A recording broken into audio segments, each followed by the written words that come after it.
శ్రావణ పౌర్ణమి నాడే యజ్ఞోపవీతాన్ని మార్చి నూతన యజ్ఞోపవీత ధారణ చేసేటప్పుడు గాయత్రీ మంత్రాన్ని 3 రెట్లు చేస్తారు.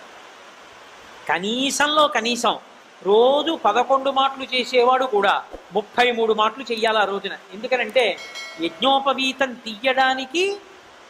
తీసి కొత్త ముందు యజ్ఞోపవీతం కొత్తది వేసుకుంటారు, వేసుకున్నప్పుడు చెయ్యాలి.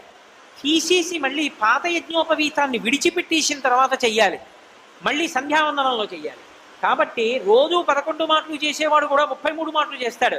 3 పూట్ల 1000 మాటలు చేసేవాడు 9000 చేస్తాడు. అంత శ్రద్ధతో చేస్తారు శ్రావణ పౌర్ణమి నాడు. గాయత్రీ మంత్రం విశేషంగా జపం చేయబడుతుంది కాబట్టి గాయత్రి గానము చేసినంత మాత్రం చేత రక్షించేటటువంటి శక్తి కలిగిన మంత్రం. ఆ గాయత్రీ మంత్రం శ్రావణ పౌర్ణమి నాడు విశేషంగా జపం చేయబడినటువంటి కారణము చేత అందరూ